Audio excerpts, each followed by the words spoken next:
Apple Clothing Company and promoted by Frank Maloney for Panics Promotions and Main Events.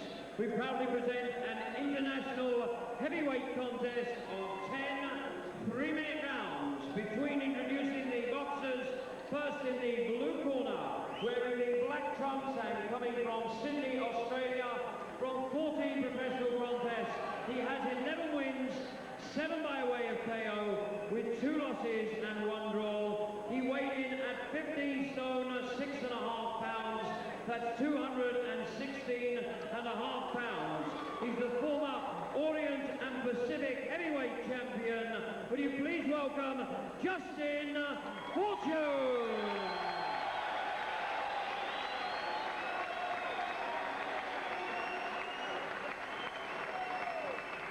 And across the ring, ladies and gentlemen, in the red corner, wearing the white trunks with the gold trim, and coming from London, from 27 professional contests, he has 26 wins, 22 by way of KO with just 1 loss. He weighed in at 17 stone, 8 pounds, and even 246 pounds. He is ranked #1 by both the WBO and the WBC. He's the former British, Commonwealth, and European and WBC heavyweight champion of the world, Lenox.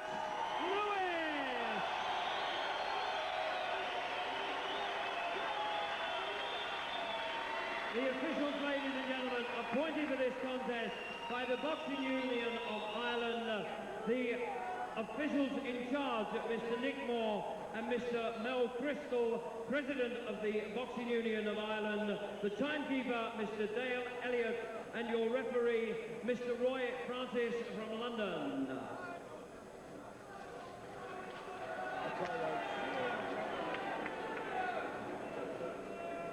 Right, well, look at me and we all know what we're doing. When I say bait, stand back, it's exactly what I mean. You got it? I spoke to both of you in the dressing room, so you both know what I want. Shake hands. Have a good one. Lennox Lewis, who came in at 246, that is the second highest weight that he has been.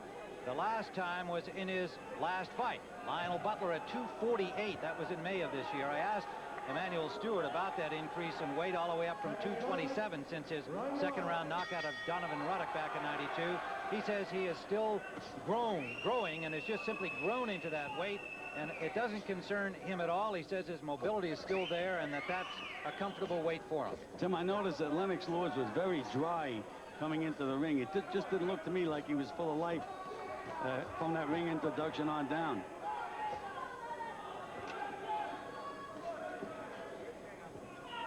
Justin Fォrchun, 11 victories, 2 defeats. Both came uncut. 7 knockouts among his 11 wins, but has not been in against anybody that you would know, with the exception of Buster Mathis Jr. One of the improvements that I've seen with Lennox Lewis since Emmanuel Stewart that took over is his ability to move to his right. Very mobile now. Doesn't keep those legs too wide apart the way he had been before, and he's able to move from side to side. It's going to make it very difficult for Fォrchun to get inside where he wants to be. Lewis says that Emmanuel Stewart brought him back to the way he used to fight. At least that's how he saw himself. I think he's much more improved than whenever he used to fight that way as an amateur, his own reference. But certainly his ability to move and with better balance, using the jab more effectively, a little snap instead of pawing it. And of course, he still has great power on the right hand. And Tim, you know, ever since that Oliver McCall fight, it's possible that Lennox Lewis now could be a little punch shy. Didn't look too great against Lionel Butler.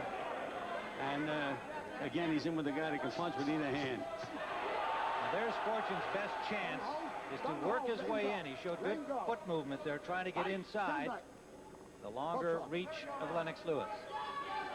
Fォrchun has very powerful legs, Tim. That's usually the sign of a good puncher. Those come from developing as a power lifter in 1984. He was the gold medalist in the World Games in that lifting sport. And here we can see Lennox Lewis again, side to side, boxing. 1988 Olympic gold medalist, beating Riddick Bowe. silver medalist in the Pan American Games in 1987. Quarterfinalist in the 1984 Olympic Games in Los Angeles. 30 seconds remaining in round one. Scheduled for 10. Live from Dublin, Ireland. You know, when the referee broke in that time, Lennox Lewis turned his back. If Fortune hit him with his back turned, maybe the referee would call it a foul, but the fight would have been over. Final seconds of round one.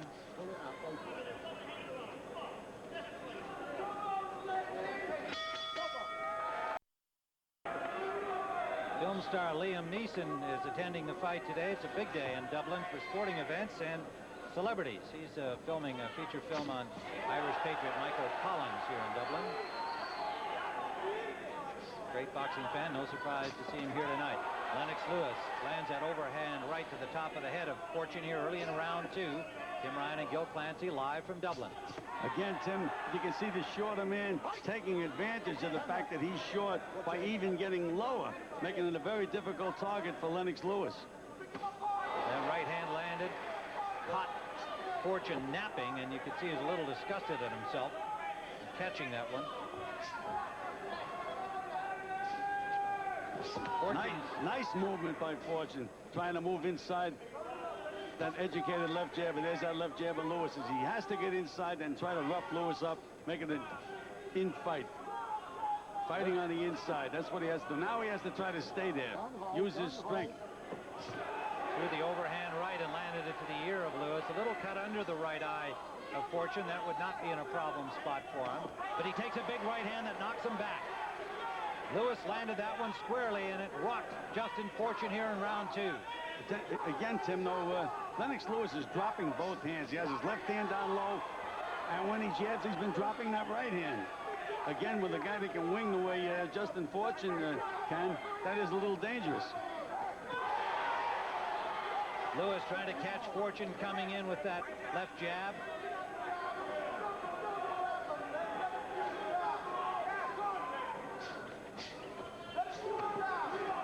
Again, you know, Lewis is pulling Justin Fortune behind the head, pulling him off balance. That is a foul, and thus far the referee hasn't said a word. Referee is Roy Francis from London. Look where Lewis's hands are right now. You shouldn't think he would have learned his lesson against Oliver McCall. Left hook landed by Fortune. That seemed to bother Lennox Lewis a little bit, Tim. He had a clear shot at the right hand, grazed the chin of Fortune and moved just in time to reduce the full impact. And Fortune again is cut under the right eye. It's not a serious cut, but he is cut. In his only two losses, he was stopped on cuts by Buster Mathis Jr. First time. Lewis caught him coming in with that right hand, Tim. It didn't seem to bother Fortune too much. And Pat Smith was the second winner over Fortune by cuts in February of '94. There's a right hand that sends him back again. But Final seconds. Look where that right hand is, Tim.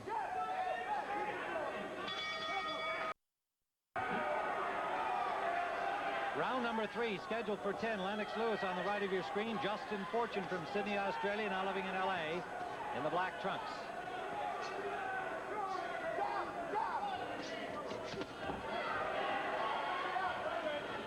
Lewis successful landing his big right hand in round 2 several times, but Fortune still very much there, and we've got the mouth of Lennox Lewis open here really since about the middle of round number 2, and then you start to question how well he prepared. Did he indeed look past to Justin Fortune? We'll see as the fight goes on. He may have come in a little overconfident against the inexperienced Fortune.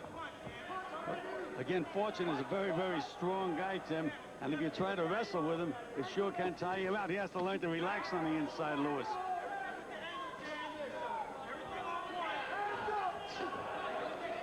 Fortune trying to pin Lewis in the corner. Using that strength. 216.5 pounds, giving away 30 pounds to Lewis, but solid legs from his former sport of powerlifting. And Tim, Justin is surprising me with a pretty good left jab.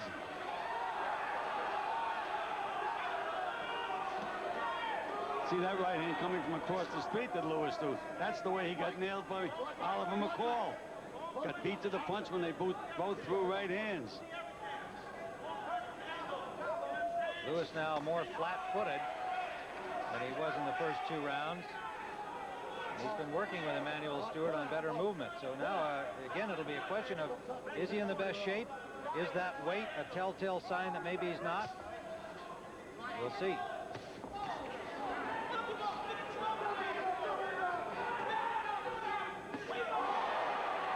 Long right hand by Lennox Lewis. Yes, and the impact was at the end of the length of that right hand, so it wasn't a tremendous blow, even though it did score. Under a minute to go, round 3. Winging right hand. Thrown by Fortune, picked off by Lewis.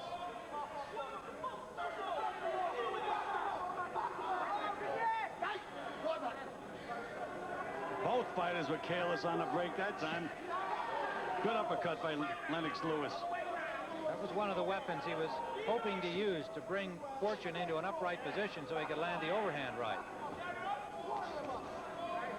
But again, jabs, but he missed with the right hand behind it. Again, because Fortune went into that low crouch. And Lewis said he wasn't going to punch over his head with that right hand. Try to aim it at the chest, but that has not been the case up to this point. Now an abrasion under the left eye of Fortune. Go with the one under the right. He bangs to the body. Got nailed with the right hand. Yes, he did. And backed him up again. And Fortune comes right back in again.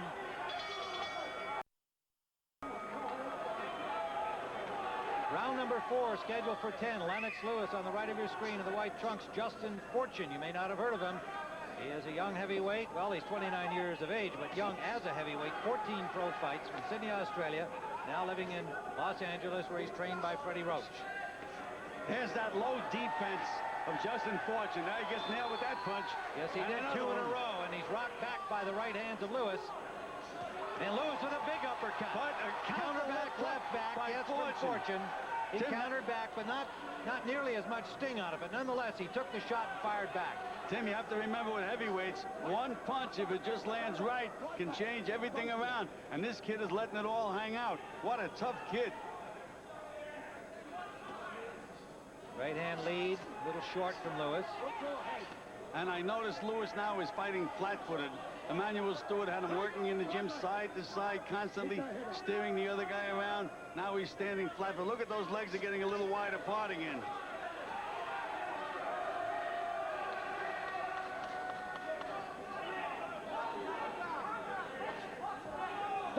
Measuring for that big right hand again. Lennox Lewis. I think the referee wants Fortune to stand up so he can be a better target. Why he would bother him, this is professional boxing, for going low, I don't know. And there's Lewis dropping that right hand when he jabs, but he nails him with it. But what Fortune has to do is try to beat him with it when he throws that right hand with a left hook. If he does that, we may see some fun around here tonight, Tim. An uppercut scores another one, 3 in a row, and it's stopped by the referee. As Fortune went down, it's all over here in the 4th. Fortune was knocked down by a 3rd consecutive uppercut. Fortune protesting to referee Roy Francis that he wanted to continue. He was knocked down. The referee had stopped it after the 2nd uppercut before he even went to the canvas. And so it is a knockout victory by Lennox Lewis, who is puffing heavily and may be grateful to be out of here in 4 rounds. Lennox Lewis, a 4th round KO over Justin Fortune, and his 2nd consecutive win since losing to Oliver McCall in September of '94, his only defeat that cost him the WBC title.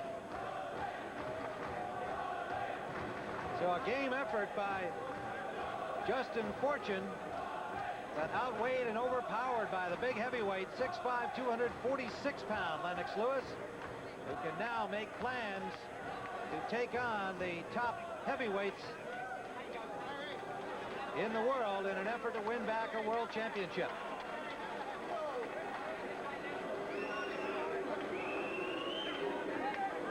Action here from round number 4.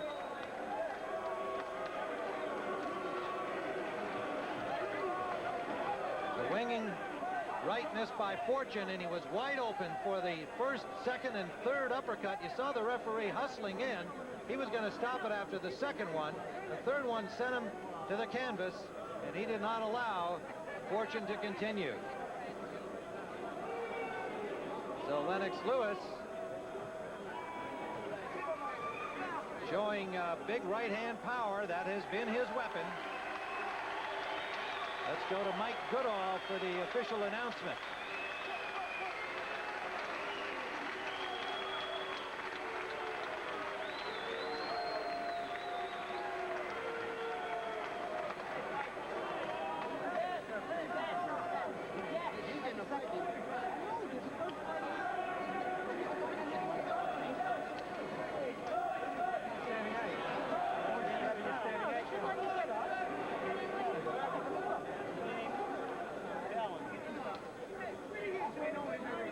There's the official time, 1:48 of round number 4, as the ring announcer is still awaiting his cue to make his announcement. But Lennox Lewis now moves to 27-1, his 23rd knockout in 27 victories. And whether his conditioning was affected